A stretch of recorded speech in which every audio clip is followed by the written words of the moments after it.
They went to sleep and got up the morning to walk along the beach. It was beautiful. It was beautiful out. They had a wonderful morning. They were walking along the beach when all of a sudden some kind of a transom opened up, and they found themselves in an entirely new environment, completely removed from the beach surroundings they were walking through. It was a place where the auditions were held for Heathers. They were in a room full of people auditioning for parts in Heathers, including Veronica Sawyer, JD, and Betty Finn. They immediately saw Winona Ryder and Christian Slater, who came up to them.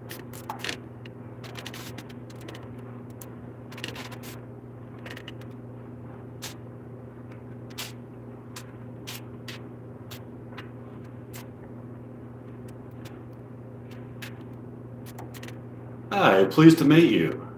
Who are you people? Hi, Winona. I'm Mike Meyer. And she's Winona Ryder. What a coincidence. It's my name, Winona Ryder. It's more than a coincidence. She is you, and you are her. Come again? She's the future you. We seem to have traveled to the past through some kind of a transom. Time travel? Time travel has many paradoxes. I'm aware of the many time travel paradoxes. As an example, if you're able to travel to the past and murder your own grandparents, think about it, then you yourself wouldn't exist. My point exactly. I have a theory that may resolve that issue. If you were able to travel time and meet your grandparents, you would be physically unable to murder them because you do exist. It wouldn't be allowed by the laws of physics. Because within the time-space continuum, you do exist. That's a fact. Wow, fascinating. How about it? I have a question for you, Winona. Did I, or should I say we, get the part of Veronica Sawyer? Yes, we did.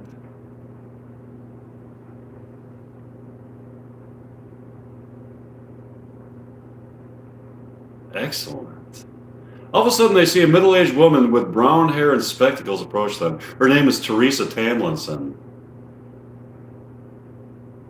Hi, people. I couldn't help but overhear your conversation. I hate to inform you of this, but this is not the audition for Heathers.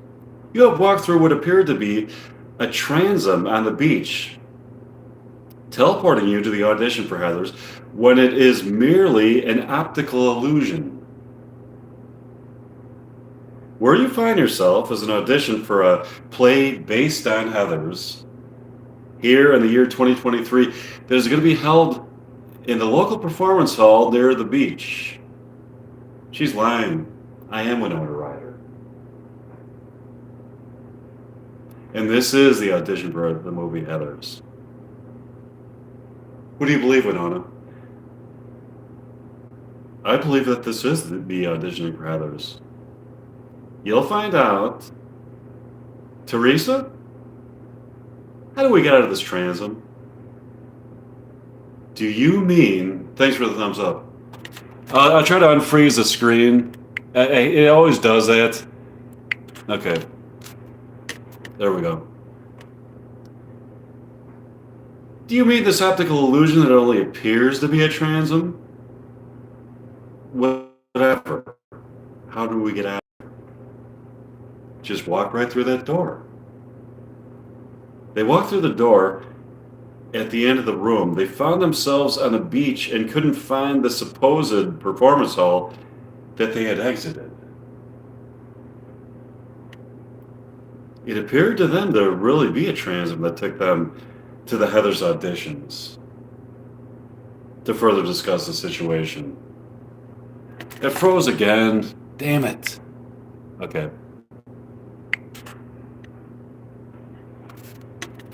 Okay.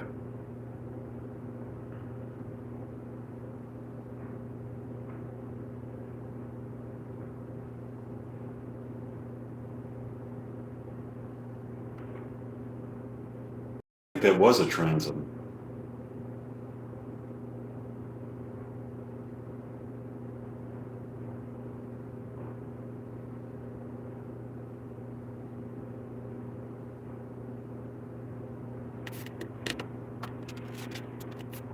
So do I. Let's just enjoy the afternoon. Yeah, let's. Enjoy the afternoon. They enjoyed the afternoon and had a wonderful evening. Mike and Winona got up early the next morning to walk along the ocean. Have you been thinking about the transom?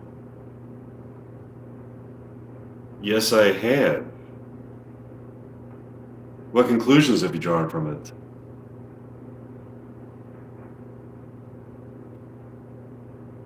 I think it was a transom that took me back in time to meet my younger self who was auditioning for a role in Heathers. I also believe that to be so. Thanks for the thumbs up. Why do you think my younger self would deny that she was me? Maybe she doesn't want to develop a relationship with her older self. Maybe she wants to be in touch more with her younger self, which is perhaps more wild, free spirited, cool, and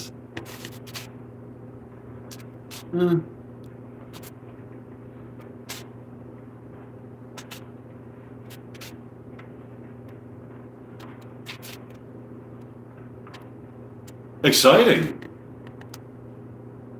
If she got to know me, her older self, she would certainly realize that I have remained wild, free spirited, cool, and exciting. I agree with that, but she has to know that too. All of a sudden, the transom opens up again. From it emerges Veronica Sawyer. She runs across the beach to Beachside Boulevard, where her baby blue Porsche with brown leather interior is parked. She jumps in and drives up. What was that? I didn't tell you yet. I stole back Veronica's car from her. Now it looks like she's stolen it back again. That's too bad. We could have driven it back. But here we are on a beautiful beach off of Beachside Boulevard in Los Angeles. Why go home? Good point, but since when is there a Beachside Boulevard in Los Angeles? Since the mayor of Los Angeles, Bertha Chevalier.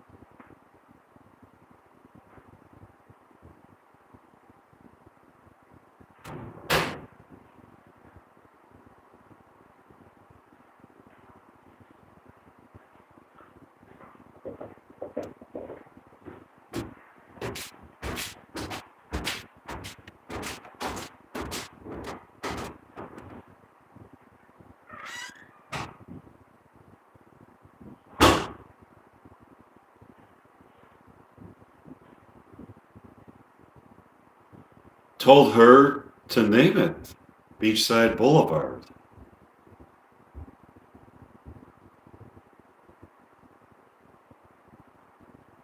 Since when is Bertha Chevalier the mayor of Los Angeles? And how is that even possible? Bertha Chevalier is the bitch who stole popcorn and candy from the Dream Love Theater.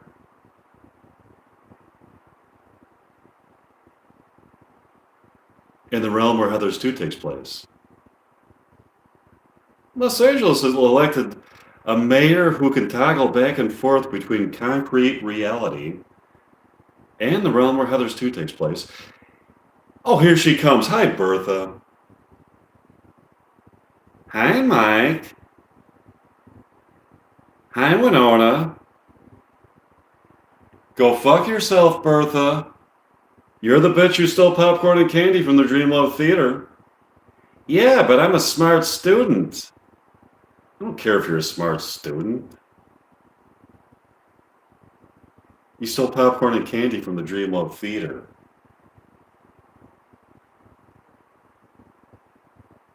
Yeah, I did steal popcorn and candy. I already ate it. It's too late to return. It's too late to return it. So, you go fuck yourself. Bertha lets out a disgusting belch. Who cares? She stole popcorn and candy. She's been a very good mayor. Can you trust a mayor who stole popcorn and candy? Yes, I can. I can't trust a mayor who stole either popcorn or candy or both popcorn and candy. I can't. You can't? Seriously? Stealing popcorn and candy is an American right. It's a privilege that we Americans cling to as a guiding principle upon which this country was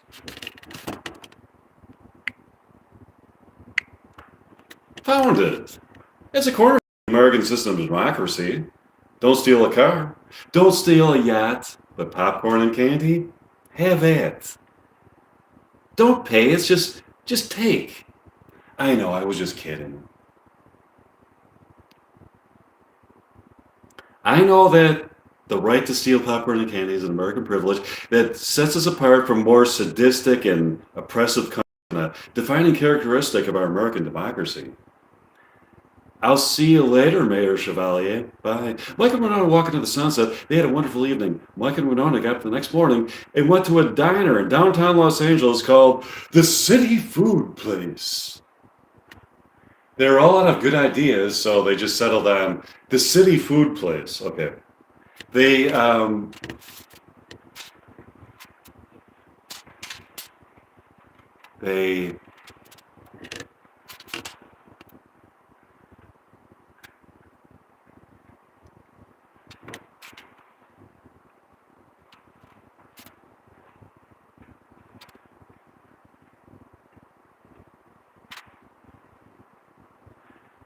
they got a table by the window.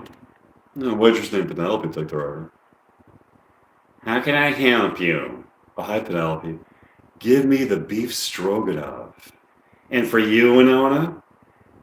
Give me the fish dinner. Coming right up. Penelope brings the food out to them. Hey, Penelope, is that the former mayor of Los Angeles, Leslie Henderson?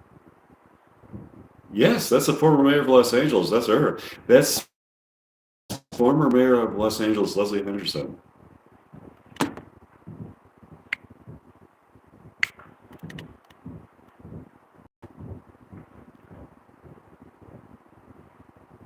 Oh, this is wild. It's amazing how fiction and reality are intermingling these days. I wrote the character Bertha Chevalier into my script for Heathers 2, and now she's the mayor of Los Angeles in concrete reality? While here we are, in concrete reality, we were seated in a diner across from the former mayor of Los Angeles. That is something. Former Mayor Henderson walks up to them. Hi, are you Mike Meyer? Yes, I am. You wrote a character in the Heathers 2 that took my job. That's amazing. Thanks. Yeah, it's amazing that you can write a character that comes to life in concrete reality. That being said, I miss my job as mayor of Los Angeles.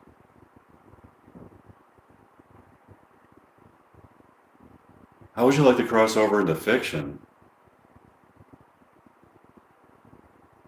You can do that? Sure, I can. Reality and fiction exist on the same continuum. Okay, sure. I'll get back to you on that. Okay, bye. Have a nice day. You too. Would you like to walk around town? Sure. Mike and Winona walked around town that evening. They had a wonderful evening. Mike and Winona went back to the city food place the next evening for dinner. They got a booth by the window where they could stare out at various people on that hot and steamy Los Angeles night. Some of the people looked like couples out for a late night rendezvous. I love the word rendezvous. While others looked like tourists from other places across the world. The makeup of the crowd was diverse in ethnicity, social status, sexuality, gender, age, religion, hairstyle, coolness or lack thereof, and physical attractiveness. They seemed to enjoy giving each other the finger. That's how they greeted each other in many situations. If somebody saw somebody else in the crowd that they hadn't seen for a while, they would give them the finger. At first, in many cases, the person to whom the finger was given would have an irate look on his or her face that would then soften into a pleasant smile once he or she realized that it was an old friend as opposed to an enemy who wanted to start a fight with them.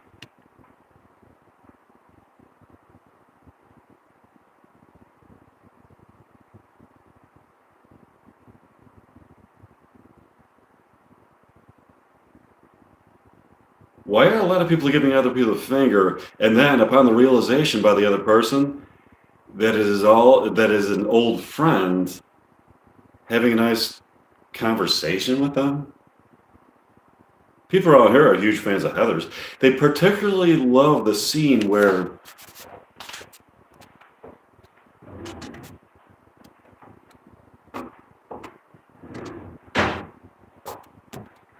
oh, oh, okay.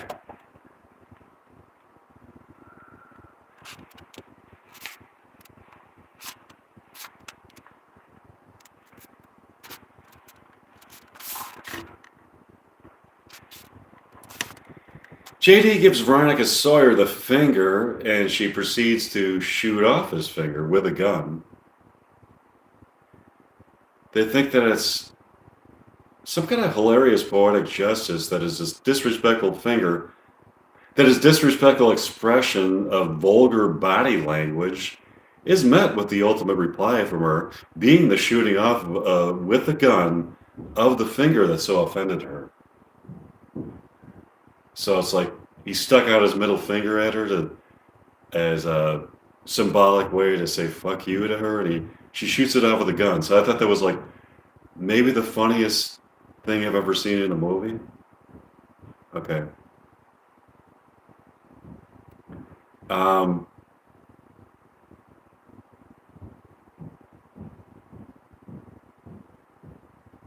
Do you think that's poetic justice? Shooting off the finger of somebody that stuck it out at you? Of course not. That's why it's so funny. You're probably never going to see that in real life. You definitely shouldn't. I just did. You just did? What do you mean you just did? I just saw somebody shoot somebody else's middle finger off out there. Look out the window at the people on the sidewalk. I see it. Mike and Winona run outside to see what's going on. A guy named Hugh has a tourniquet wrapped around his hand to stop the bleeding. Mike walks up to him. Hi, sir. I noticed that crazy woman over there just shot off your middle finger. Are you okay? I'm perfectly okay. My girlfriend Sheila and I were just acting out our favorite scene from Heathers. The scene in the boiler room where Veronica Sawyer shoots off JD's extended middle finger with a gun. Oh, I see. So that was fake blood and makeup special effects.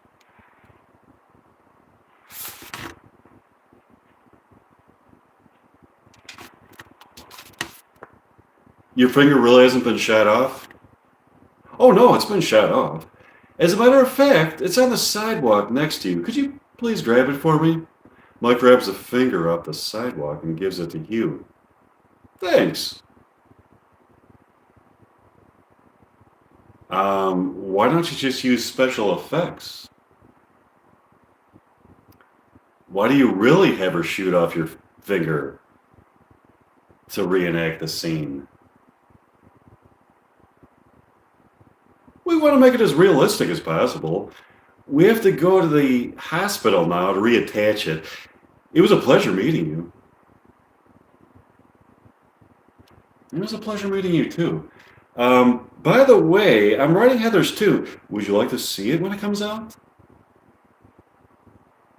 Sure, that's really cool. I'll see you. I'll see you later. Bye. Bye. Hugh and Sheila climb into a taxi that races off to the local hospital.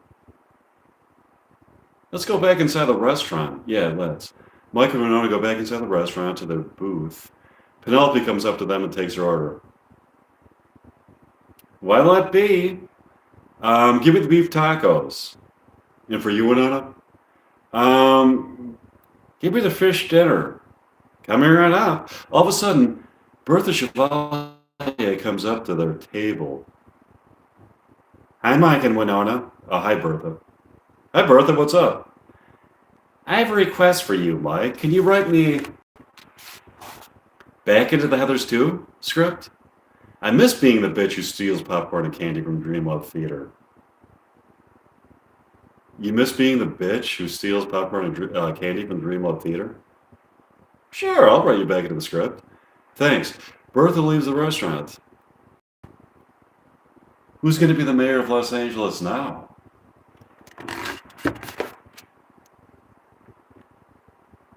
Oh, hi, Jack Attack. Thanks for joining me. Yeah, it's been months. Okay. How about me? Yeah, you should be. Mike and Winona ate their meals. Would you like to take a walk around town? Sure. Mike and Winona went for a walk around town. They had a wonderful evening. Meanwhile, in the realm where Heathers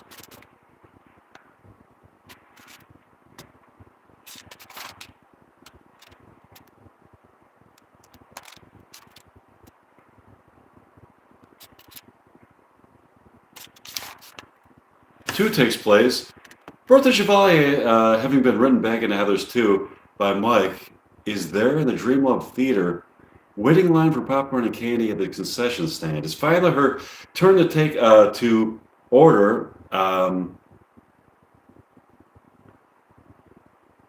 The woman at the concession stand takes her order.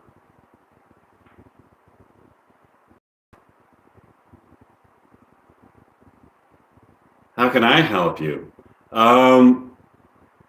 Give me the goobers and hot buttery popcorn.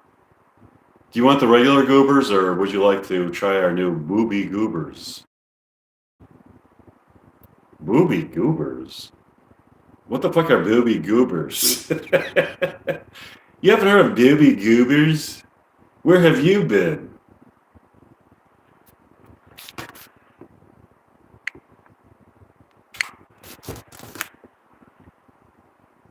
I've been in Concrete Reality.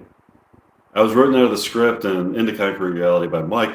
In Concrete Reality, I was elected the mayor of Los Angeles. Interesting. Wait a minute. Are you Bertha Chevalier, the bitch who stole popcorn and candy from the Dream Love Theater to stop production of anything containing gooey caramel? It sure is. In that case, no booby goobers and popcorn for you. That's okay. I don't even know what the fuck booby goobers are. What are booby goobers? They're goobers that can either be eaten or worn underneath a woman's shirt to make it look like she has hard nipples. You know, they were like edible nipples. Can't you do the same thing with ordinary goobers? Sure, but then the chocolate would melt on your clothes. These goobers are made with a special coating that solidifies in contact with cotton fibers. It solidifies and yet turns kind of rubbery, like a human nipple. That's cool. I want some. Too bad. You're the bitch who stole popcorn and candy and stopped the production of anything containing gooey caramel. I'm getting them. Bertha jumps over the glass counter where the candy is and grabs a box of BB Goobers and helps herself to a hot, buttery bucket of popcorn, ties the woman to a chair, and runs out of the Dreamlove Theater. Bertha thinks of an ingenious way to escape any consequences of her criminal act. If she can get herself back in a concrete reality, she can evade the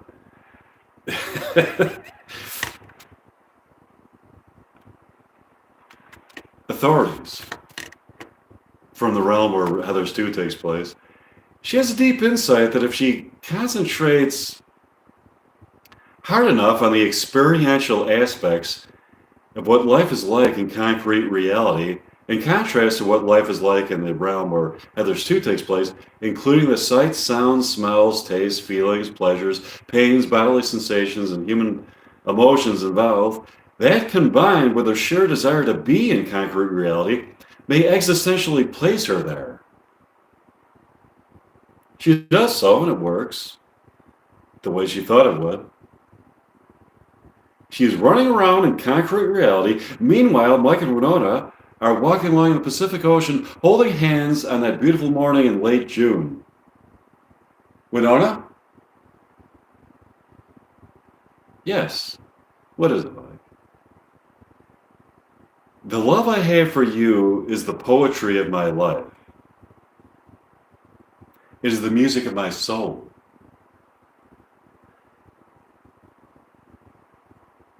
I would love to thank your parents for giving birth to such a supernaturally beautiful girl whose soul has given me the numinous glow of inner light that is the light that keeps me alive.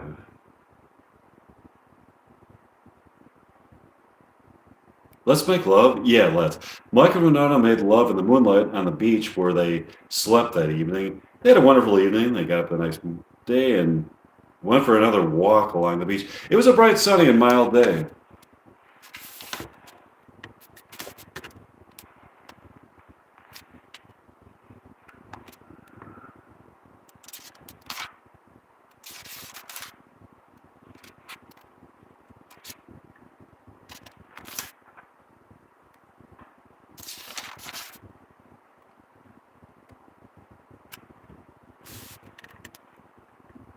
I have an idea.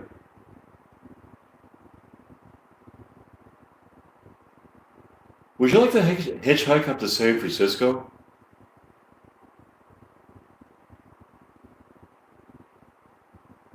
Why do you want to hitchhike up to San Francisco?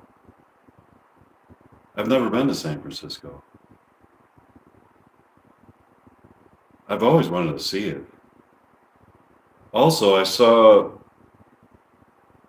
Also, San Francisco features heavily in my script for Rally Bites too.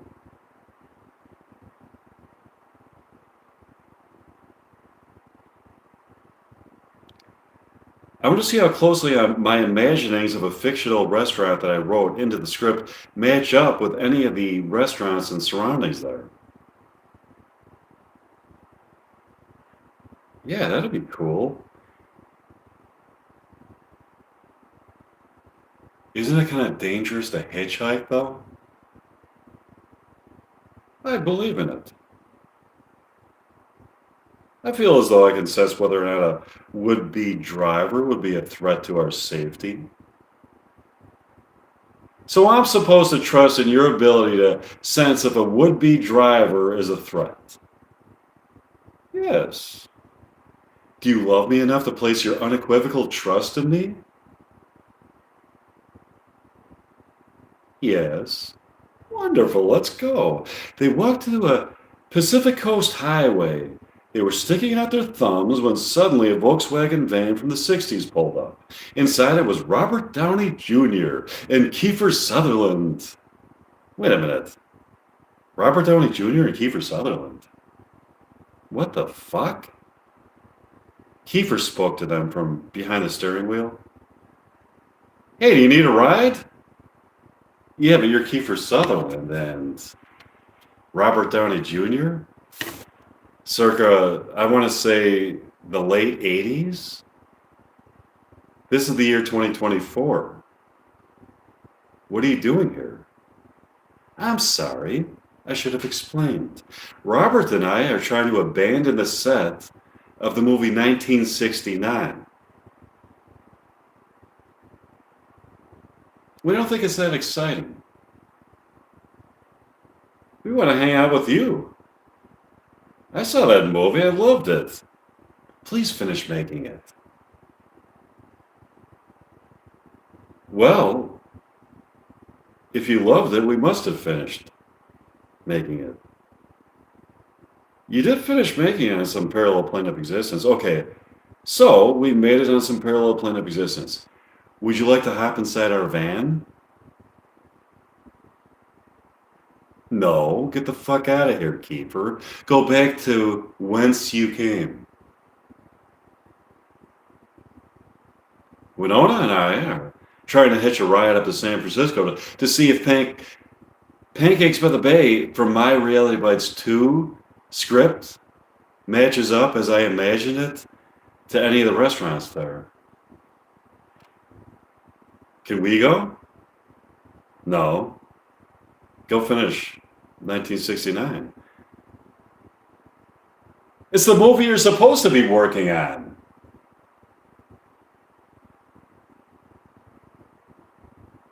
We just want to hang out with you. Drink beer and smoke weed. No, Kiefer. Absolutely not. It's not gonna happen. Pretty please, with weed and beer on top. No, get the you-know-what out of here. Get the you-know-what out of here.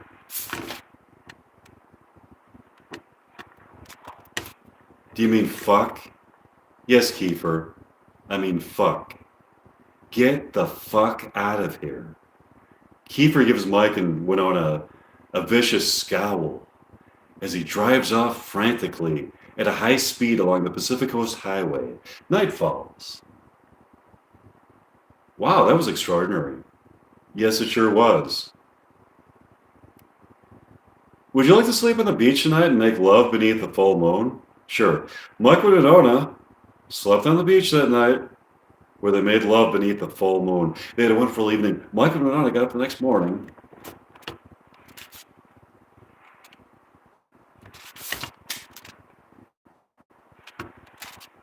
And continued to drive along the Pacific Coast Highway. They started talking inside the car.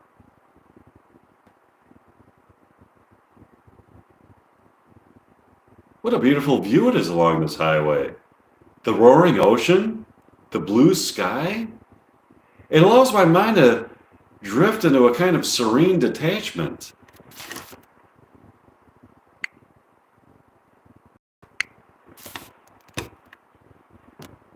I love it. I agree. It was nice growing up out here. I would have loved it. In Chicago, there was a lot of grittiness and claustrophobia. I did manage to have some intense laughs and fun, though. Fun is great. You also need that sublime form of undeniable happiness, solitude, and serenity. That's what I find here.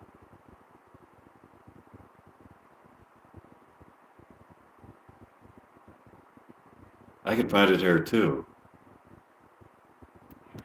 What do you think about Robert Downey Jr. and Kiefer Sutherland um, going AWOL from the movie 1969? I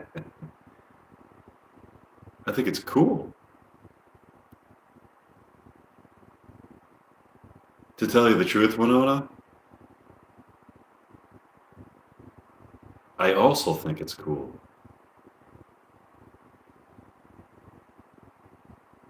I have an idea. If we contacted Lelena Pierce in the realm of Reality Bites 2 exists, we could give her an idea for her next documentary. Okay? It could be a documentary about Robert Downey Jr. and Kiefer Sutherland ditching the movie 1969. That's a great idea. It is pretty funny that they just left the set of the movie one day, didn't contact anybody about it, and they're just fucking around now.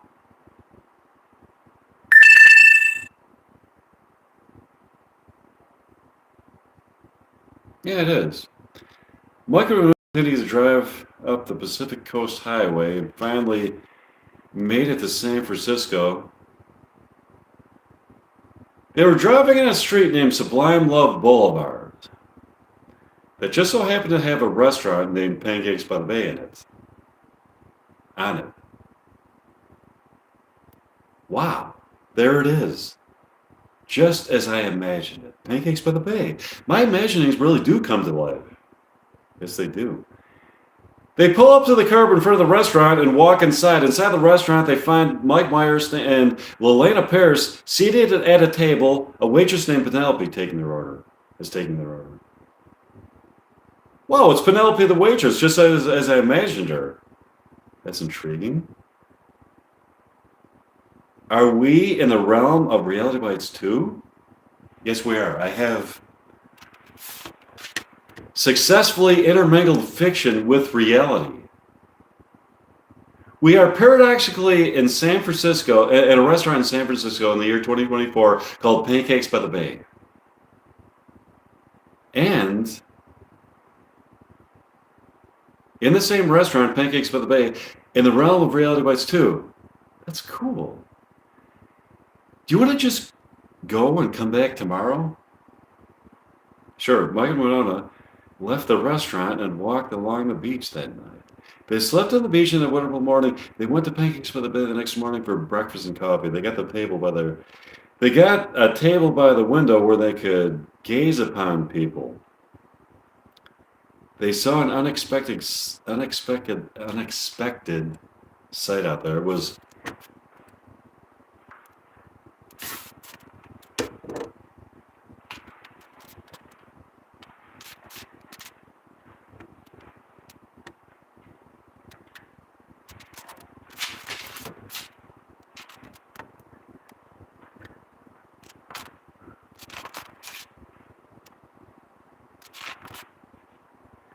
Lelena Pierce wandering around,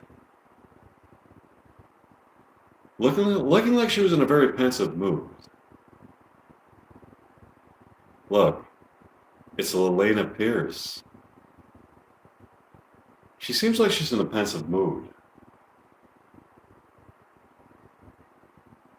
Yeah, let's go out and talk to her. They went outside to talk to her. Hi, Lelena from Reality Bites 2. Hi. Fancy seeing you here. Who may you be? I may or may not be. I may or may not. Well, okay, wait.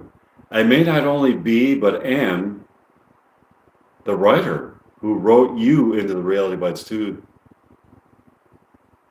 Fascinating. You look pensive. Pensive? Me? Yeah. That's because I'm trying to think of a new documentary for my documentary series. I have just the idea for you. You do? What is it? Let me start by explaining something. Kiefer Sutherland and Robert Downey Jr. have gone AWOL from the movie 1969. You could write a documentary about that phenomenon.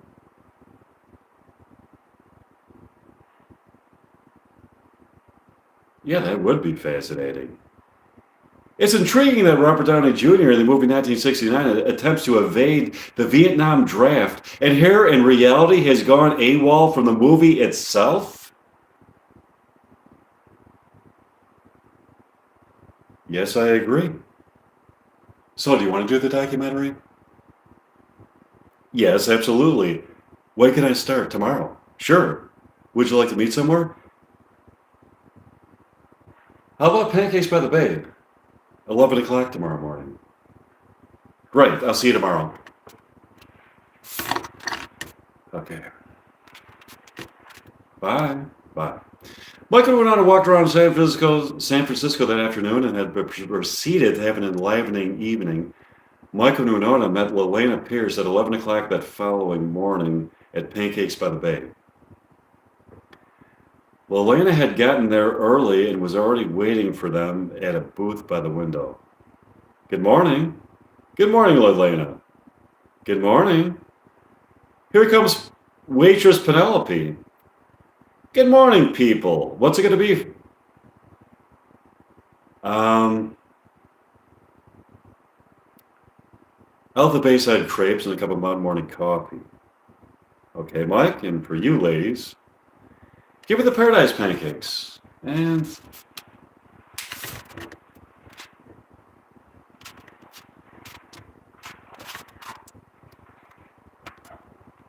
a cup of Mountain Morning coffee.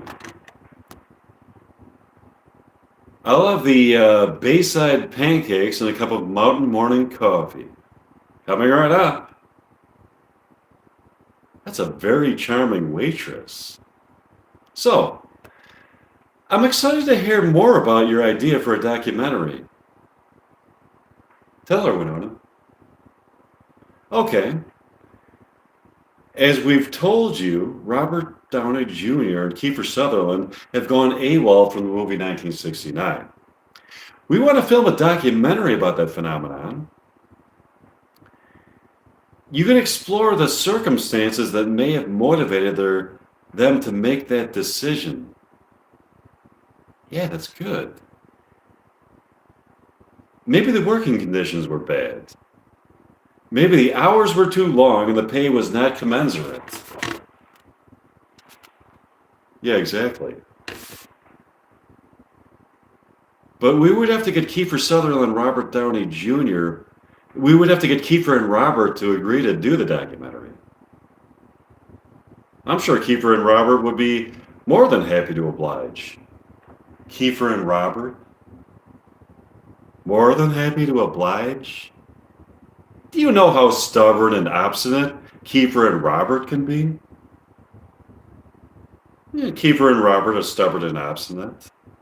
But I truly believe that this is something that they would want to be involved in.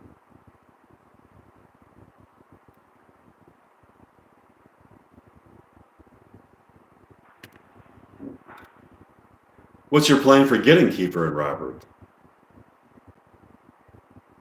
We don't necessarily have to get Kiefer and Robert.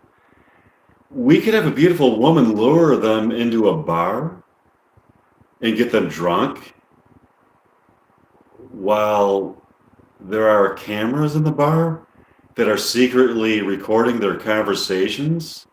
These recordings could be culled together for a documentary. Okay. That's a great idea. Illegal, but great. Obviously, this won't be a documentary that will be shown at your local movie theater. Where will it be shown? In another dimension. I've been studying up on 11-dimensional hyperspace and found a way to access another dimension. Once the documentary is filmed, we can run off to the other dimension with it. In this dimension, everything looks and feels the same. San Francisco looks almost exactly The same, but with different circumstances. A different chain of events has transpired involving the same people and the same places. We could show the documentary on this parallel plane of existence. Sounds good. Let's get it started. Yeah, let's. Great. I'm looking forward to it. They ate breakfast and had a wonderful afternoon. Meanwhile, in a parallel narrative, Dalton Donner is leaving for the day and sees Principal Sawyer in the parking lot outside of Westerberg High School. Hi, Veronica. How was your day? Relatively smooth sailing considering the circumstances. Circumstances? What circumstances? Zit-faced Charlie has been secretly slathering a slippery, oily substance in the hallways. People have been slipping all over the place.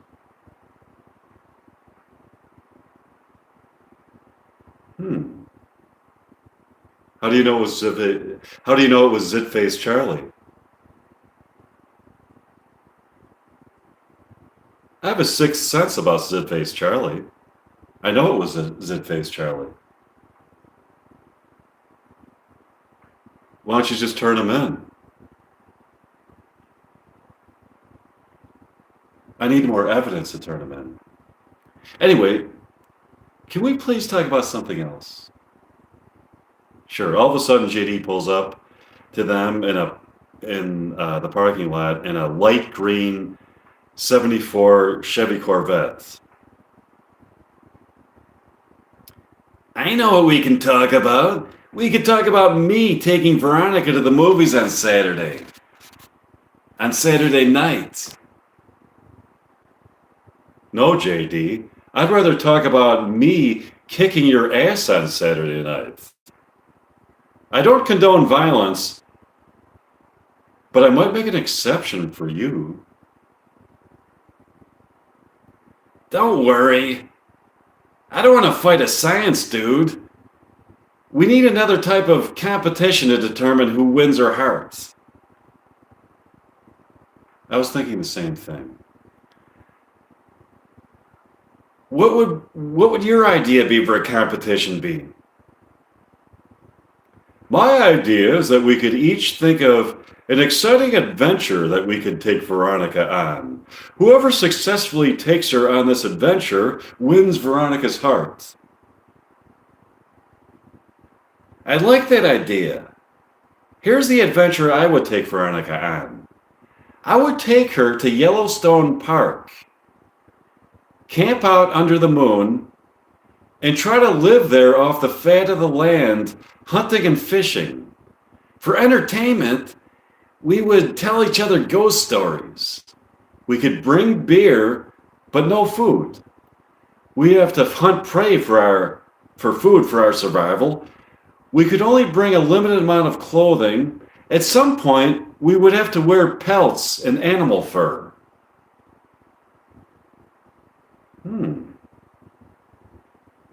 That actually sounds like a lot of fun. Here's my idea.